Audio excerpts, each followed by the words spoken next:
orang yang dibela sama Allah Subhanahu wa taala itu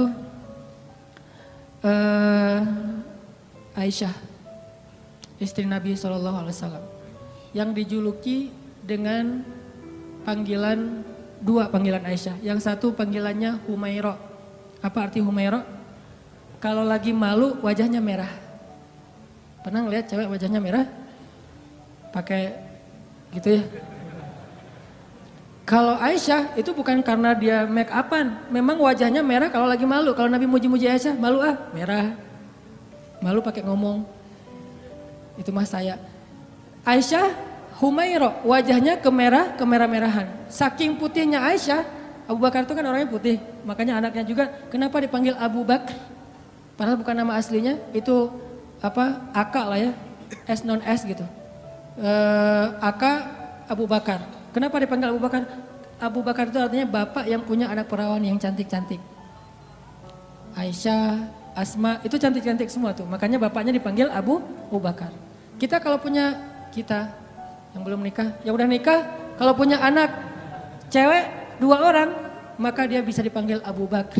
Walaupun namanya bisa aja Asep, bisa aja siapa gitu. Tapi bisa dipanggil Abu Bakar. Kenapa? Punya anak perawan, cantik, soleha. Humaira. Nama lainnya, Nabi juga senang manggil Aisyah itu dengan panggilan Aish. Disingkat Aisyah jadi Aish. Dalam bahasa Sunda jadi Eis. Itu benar. Pasti orang Sunda manggil Eis itu asal muasalnya dari panggilan Aisyah. Karena kita nggak bisa susah ngucapin A, dari Aish jadi Eis.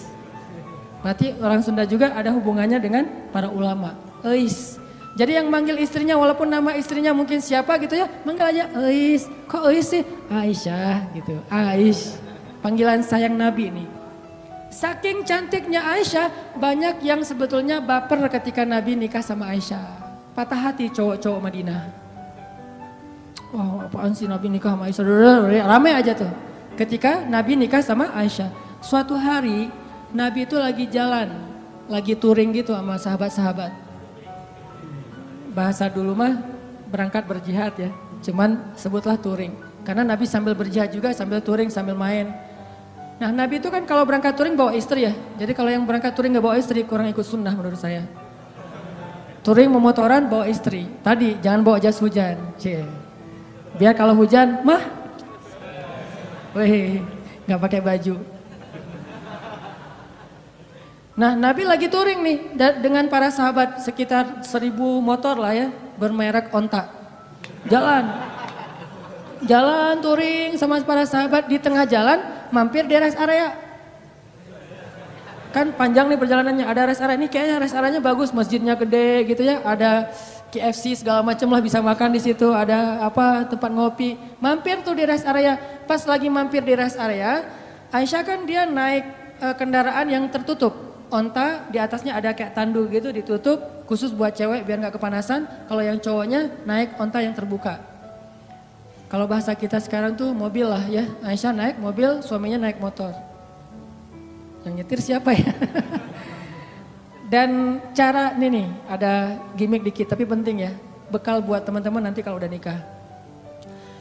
Nabi itu romantis banget loh sama istrinya. Kalau lagi touring gitu, istrinya pengen naik ke atas onta, maka Nabi akan jadikan lututnya sebagai tangga buat istrinya naik ke atas onta. Kan onta tuh tinggi tuh, udah duduk juga masih jangkung tinggi gitu kan. Maka Nabi akan jongkok, Aisyah. Akhirnya Aisyah nginjak lutut Nabi, dipegang sama tangan Nabi, dinaikkan ke atas onta. Tuh cowok banget tuh.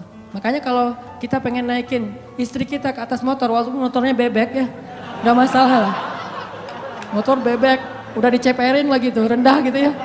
Mah, apaan sih Pak, bisa sendiri kali gitu. Pengen ikut sunnah malah gagal. Jadi sunnah Nabi itu banyak yang seru-seru loh, keren-keren. Baca aja sirah dia, jangan cuma baca hadis teks ya. Baca juga sih sirah, banyak banget sunnah Nabi yang keren-keren, romantis. Touring nih, berhenti di rest area. Aisyah punya kendaraan sendiri. Pas lagi berhenti di rest area, Aisyah pengen ke belakang. Karena di rest area itu ada toilet segala macam, ada ikhwan, ada akhwat. Aisyah pergi ke belakang. Waktu itu Aisyah pakai kalung yang diberikan oleh ibunya, kalung hadiah pernikahan. Cuman centelannya itu udah agak-agak longgar gitu. Pas lagi ke belakang, balik, Baru sadar pas dipegang di dadanya, oh kalung saya jatuh hilang. Akhirnya minta izin ke Nabi, ya Rasulullah kalung saya jatuh dari cari-cari dari tadi nggak nemu. Tolong cariin dong. Akhirnya Nabi pun nyari, nggak nemu, mengerahkan para sahabat nyari. Sampai akhirnya nemu pas udah malam. Berhentinya sore, waktu asar sampai sunset, sampai udah malam, akhirnya mereka baru nemu tuh kalung. Karena udah kemalaman, Nabi pun memutuskan ya udah kita bermalam di sini deh, nggak usah ngelanjutin perjalanan, berhentilah sahabat di situ. Karena rest areanya nggak terlalu besar dan airnya sedikit, akhirnya pas waktu subuh mereka tidak cukup air, nggak bisa berwudu untuk sholat subuh. Mulailah muncul desas-desus, mulai muncul lagi tweet di antara para sahabat. Ada yang pertama nge-tweet akhirnya pada repost, jadilah viral. Apa tweetnya? Ini gara-gara Aisyah nih. Kita nggak bisa sholat subuh, nggak punya air gara-gara Aisyah. Hashtag gara-gara Aisyah, sebar. Wah pada sebel sama Aisyah, ini gara-gara Aisyah. Benar ya gara-gara Aisyah sih, masalah kalung aja kok rame sih, lama-lama amat dan seterusnya. Kalung mah bisa beli lagi nanti di Madinah, rame aja di antara sahabat. Gara-gara mereka rame, turunlah ayat tentang tayamum. Itulah cerita di balik ayat tayamum di surat Al-Maidah. Kalau kalian gak menemukan air, maka berwudulah dengan cara tayamum dengan debu-debu yang bersih. Diajarin sama Allah tekniknya, tutorial tayamum. Itu jelas tutorialnya di satu ayat. Setelah ayat itu turun, sahabat-sahabat mulai tweet yang baru. Gara-gara Aisyah tapi keren. Mulai pakai jempol emotikonnya. Tadi gara-gara Aisyah emotikonnya cemberut. Sekarang gara-gara Aisyah jempol emotikon tersenyum. Gara-gara Aisyah akhirnya kita punya keringanan fikih dalam berwudu yaitu tayamum. Berkah Aisyah. Paginya Aisyah, wah rame aja. Asal lewat Aisyah gitu. Pada respect gitu kan sama Aisyah gara-gara dia turun ayat. Jalan lagi nih. Kan touringnya jauh banget tuh. Lintas Pulau Jawa kan ya. Jauh banget lah pokoknya. Jalan lagi ada rest area berhenti lagi. Aisyah lagi seperti biasanya semua orang pasti ke belakang. Aisyah ke belakang datang jatuh lagi tuh kalung. Ini cara takdir Allah nih. Jatuh lagi kalung. Waktu itu Aisyah udah nggak enak mau ngasih tahu Nabi daripada ntar viral lagi kan ya jadi trending topik. Ya udah deh gua cari sendiri aja. Lagi nyari-nyari di belakang, nyari-nyari kalung yang jatuh, Nabi memutuskan ayo kita lanjutkan perjalanan. Sehingga para sahabat pun memberdirikan onta itu dan jalan. Nah tadi Aisyah kan masuknya di atas tanduk. Waktu itu sahabat yang mengangkat tanduk nggak sadar kalau di dalamnya Aisyah udah nggak ada. Kenapa? Itu menunjukkan bahwa Aisyah itu kurus. Itu komen ulama di hadis tersebut. Makanya kalau baca hadis jangan cuma baca teksnya, baca komennya juga. Biar lebih jelas gitu. Oh ternyata kata ulama Aisyah itu kurus. Kenapa bisa kurus? Dia rajin zumba. Zumbanya Aisyah ngepel di rumah, beres-beres rumah itu zumbanya Aisyah. Jadi keringatan terus sehingga badannya tuh bagus. Gak pernah lebih dari 55 kilo. Kalau ada di atas 55 kilo berarti gak ikut sunnah. Ya. Buat cewek ya, buat cewek. Aisyah tuh masih kurus, jadi dia ada di dalam tandu nggak ada, sama aja nggak terlalu ngaruh. Karena berat tandu lebih berat daripada Aisyah. Begitu diangkat oleh para sahabat, nggak sadar kalau Aisyah udah nggak ada di dalam tandu. Jalanlah Nabi. Yuk berangkat, semuanya pada jalan. Kalau di tol kan nggak bisa balik arah tuh, udah jalan-jalan aja, ketinggalan di rest area. Nah Aisyah lagi nyari-nyari, pas dia dapat, senang, alhamdulillah udah dapat nih. Balik ke tempat Nabi tadi berhenti, ternyata pasukan Islam atau rombongan touring udah pada pergi. Ketinggalanlah Aisyah dari rombongan touringnya. Karena tertinggal, Aisyah pun berpikir nanti kalau Nabi sadar pasti Nabi akan jemput lagi nih.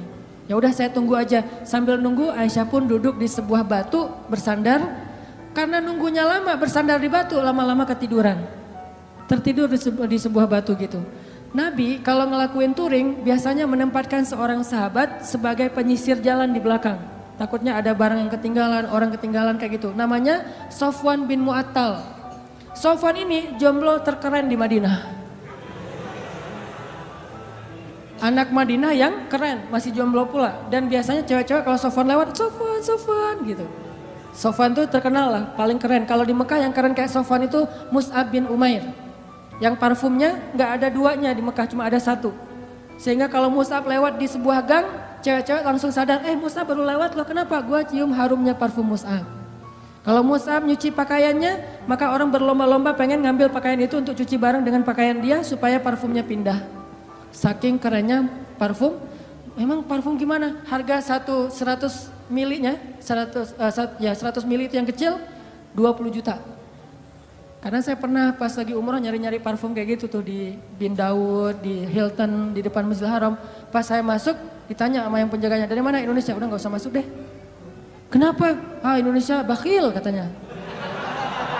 Kalau Malaysia boleh masuk, kalau Indonesia nggak boleh, ini penghinaan nih kata saya nih. Masa orang Malaysia boleh masuk? Soalnya orang Malaysia kalau masuk beli, kalau kita cuma window shopping gitu kan, udah pergi. Saya tanya, karena saya bisa bahasa Arab capruk, anak uhibbu supermilah pokoknya ya, capruk aja, banyakin ain aja pokoknya biar Arab gitu ya. Akhirnya dia nggak ngerti, udah masuk aja lah, karena nggak ngerti ya daripada rame. Masuk ngelihat parfum 1 milinya 100 mili yang kecil gitu harganya 20 juta. Pas saya lihat langsung jantungan. 20 juta berarti sekali pakai 100 ribu. Dicoel sekali 100 ribu, 2 kali 200 ribu, sehari 500 ribu pakai parfum doang. Itu Mus'ab bin Umair. Sofwan gitu juga tuh. Anak Madinah yang bisa dibilang cowok kece-nya Madinah lah. Lagi nyisir, pas sampai di rest area ngeliat ada cewek lagi tidur di atas batu, bukan tidur lebih tepatnya bersandar di batu ketiduran. Pas Sofwan mendekat ngeliat wajahnya ternyata itu Aisyah, langsung Sofwan berta'awuz, a'udzubillahi minasyaitonirrajim. Terus Sofwan mengatakan taraju, innalillah wa inna ilaihi raji'un. Taraju yang di Tasik Garut itu dari bahasa Arab, taraju. Apa arti taraju? Innalillah wa inna ilaihi rajiun. Taraju artinya mengucapkan innalillah. Langsung Sofwan, innalillah wa inna ilaihi rajiun, berpaling. Coba bayangin, solehnya Sofwan. Kalau kita kan alhamdulillah, kebaliknya. Kalau Sofwan innalillah, nih cowok keren tuh kayak gitu tuh, innalillah. Kalau Maryam ngelihat Jibril, kan Maryam pernah lagi sendirian tuh di mihrab, lagi berzikir. Tiba-tiba datang cowok keren namanya Gabriel. Jibril itu kan kalau turun ke bumi berwujud basyaron sawiyya, laki-laki yang sempurna. Pas Maryam ngelihat cowok keren gitu, apa kata Maryam? A'udzubillah. Bukan Masya Allah, bukan. A'udzubillah. Jadi cewek-cewek nih kalau ngelihat postingan ada cowok yang keren, a'udzubillah. Yang mana ya tadi? A'udzubillah aja, jangan dilihat. Yang cowok-cowoknya ada yang cewek keren, innalillah wa inna ilaihi rajiun. Jadi kalau cewek-cewek nanti di luar dengerin ada yang tarajo, berarti ada yang keren tuh. Mana. Innalillah wa inna ilaihi rajiun. Karena ucapan tarajunya keras, akhirnya Aisyah kaget dan bangun. Pas Aisyah bangun langsung Aisyah nunduk gitu karena malu kepada Sofwan. Sofwan gak banyak nanya, Aisyah ngapain sendiri di sini lagi nungguin saya ya? Enggak. Nih solehnya sahabat ya, biar kita bisa ngebandingin sama kita. Enggak nanya Aisyah lagi ngapain di sini, Aisyah kenapa duduk di situ, Aisyah enggak.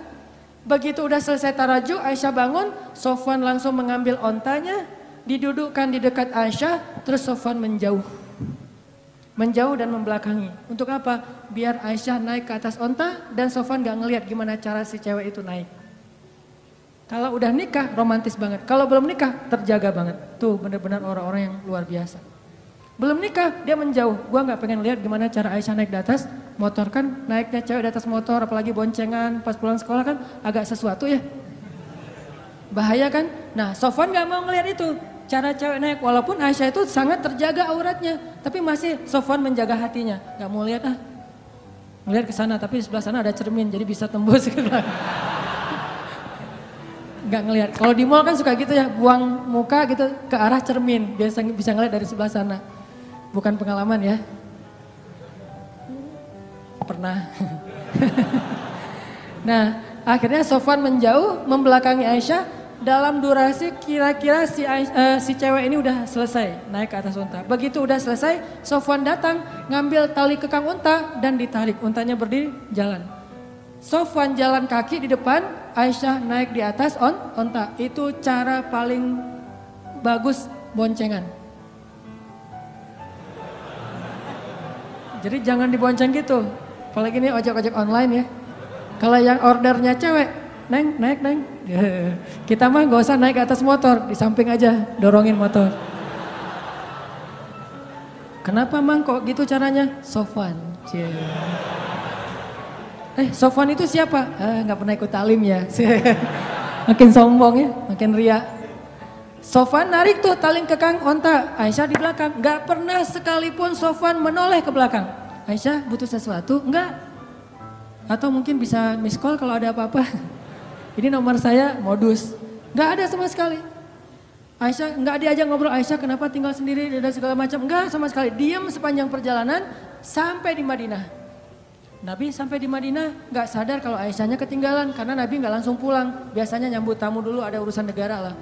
Nah, lama baru dari belakang Aisyah dengan Sofwan muncul. Di Madinah waktu itu kebenaran orang-orang Yahudi lagi nongkrong di gerbang. Karena salah satu hobi orang Yahudi itu nongkrong di jalan. Senang banget nongkrong di jalan tuh.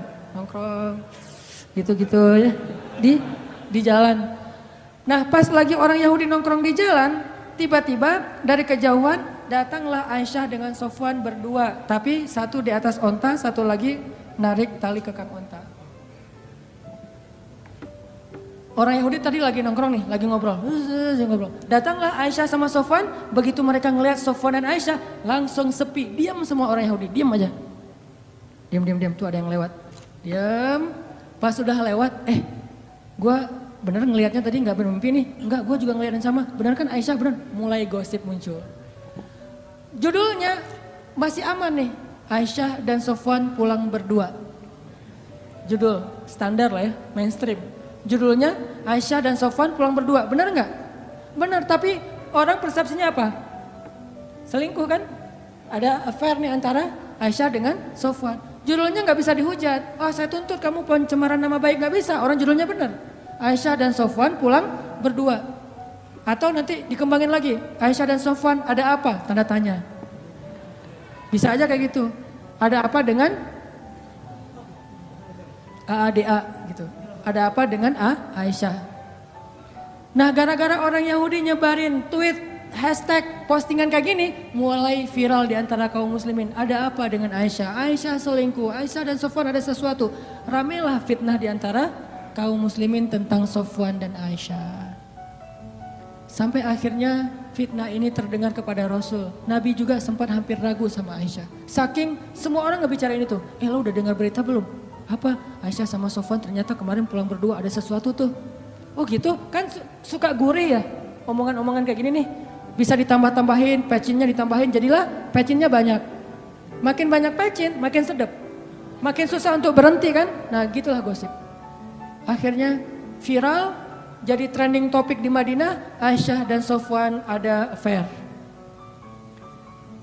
Sampai ada seorang sahabat, kalau nggak salah namanya Abu Ayyub, pulang ke rumah. Nanya ke istrinya, Mah udah dengar berita yang lagi trending topik belum? Udah Pak, Mama juga baru buka Instagram, kata istrinya. Mama punya Instagram kok Bapak gak di follow? Bahaya. Aisyah sama Sofwan katanya di fitnah ada sesuatu. Gimana menurut Mama? Kata Abu Ayyub. Nih jawaban istrinya nih jadi panduan buat kita kalau dengar gosip.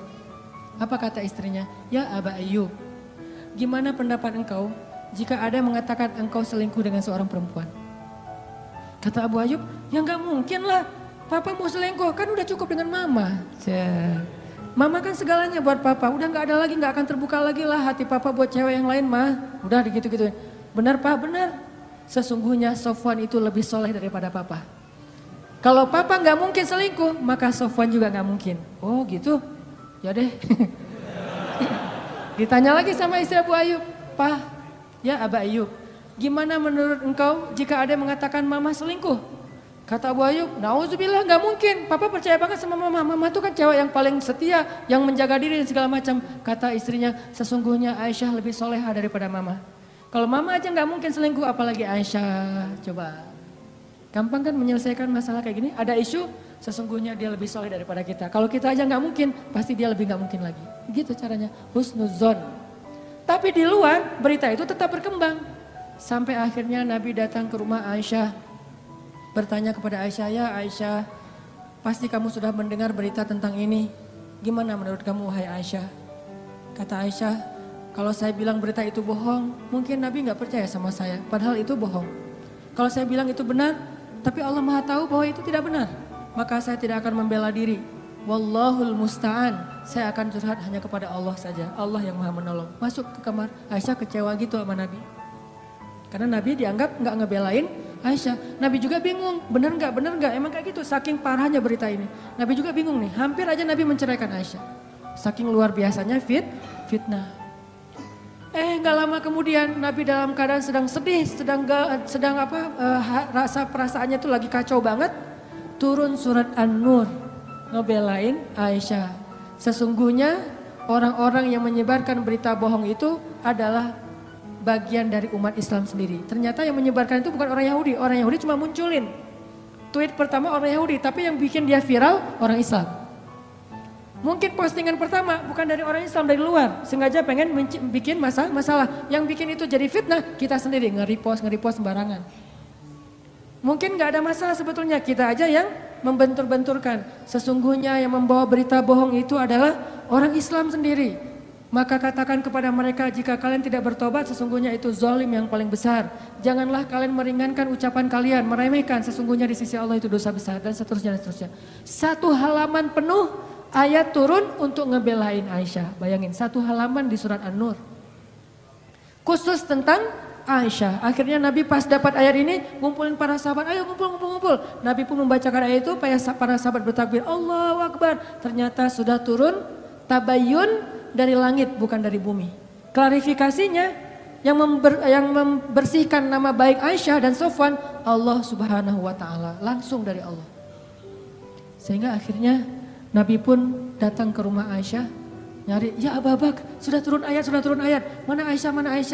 Aisyah disuruh keluar oleh Abu Bakar. Ketika Aisyah udah keluar, Rasulullah mengatakan, ya Aisyah, berbahagialah, Allah sudah turunkan ayat yang membela kamu, bahwa sesungguhnya itu semuanya berita bohong. Aisyah pun masuk lagi ke kamar dalam keadaan ngambek. Abu Bakar masuk ke dalam, Aisyah kenapa masih ngambek sama Rasulullah? Udah ucapin terima kasih sama Nabi. Kata Aisyah, enak aja, ngapain saya minta terima kasih ke Rasulullah, kan yang bela saya Allah. Udah biarin aja orang itu, kata Aisyah. Coba, apakah Rasulullah marah? Enggak.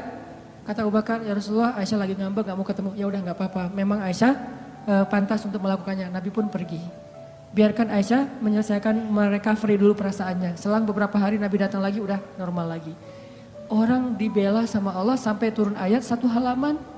Kok bisa kayak gitu? Apa rahasianya? Rahasianya satu teman-teman. Coba teman-teman buka surat Fussilat, surat 41 ayat 30. Itulah rahasianya.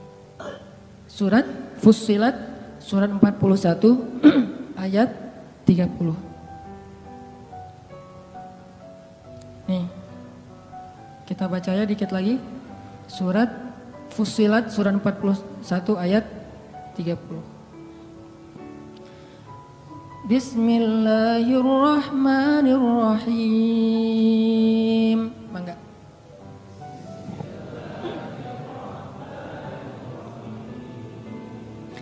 Innalladzina qalu rabbuna Allahu thumma istaqamu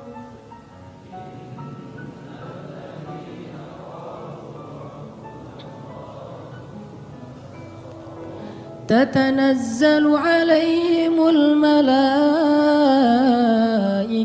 ألا تخافوا ولا تحزنوا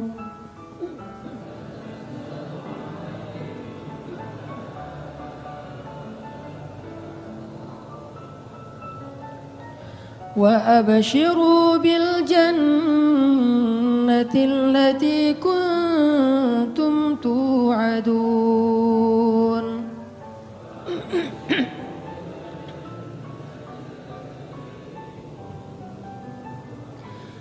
نحن أولياؤكم في الحياة الدنيا وفي الآخرة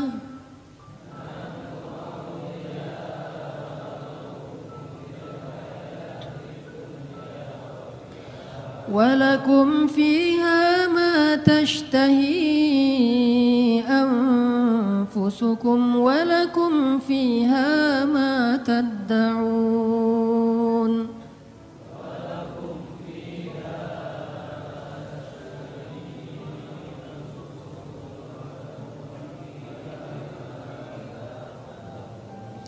Sesungguhnya orang-orang yang berkata Rob kami adalah Allah, kemudian mereka berkomitmen istiqomah, maka turunlah kepada mereka malaikat-malaikat secara berbondong-bondong dan mengatakan, janganlah kalian takut, janganlah kalian khawatir, bergembiralah dengan surga yang telah dipersiapkan untuk kalian semua. Kami adalah pelindung-pelindung bagi kalian dalam kehidupan dunia dan dalam kehidupan akhirat. Di sana, di dalam surga, ada hal-hal yang kalian sukai dan di sana juga ada apapun yang kalian minta. Ini rahasianya. Istiqomah. Arti istiqomah, 1 komitmen, 2 konsisten. Sehingga kata Allah, tatanazzalu alaihimul malaikah. Sebagaimana Jibril turun untuk ngebelain Hafsah. Tatanazzalu alaihimul malaikah. Sebagaimana Jibril turun membawa wahyu untuk Aisyah. 2 kali, 1 ayat tayamum, 2 ayat untuk membela fitnah terhadap Aisyah. Tatanazzalu alaihimul malaikah. Nahnu auliyaukum. Kami yang akan ngebelain kalian, yang akan ngelindungin kalian. Siapa kami? Allah Subhanahu wa taala yang kemudian menyuruh para malaikat untuk ikut serta membela dan melindungi orang-orang yang Allah bela. Siapa mereka? Orang yang istiqomah. Makanya terus aja on the track, jangan sampai kita melenceng. Kalau terlanjur melenceng langsung balik lagi. Melenceng langsung balik lagi, cara baliknya dengan taubah dan istighfar, hijrah.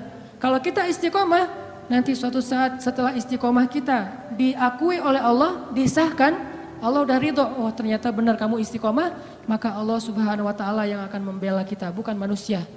Allah sendiri yang bakal ngebelain kita.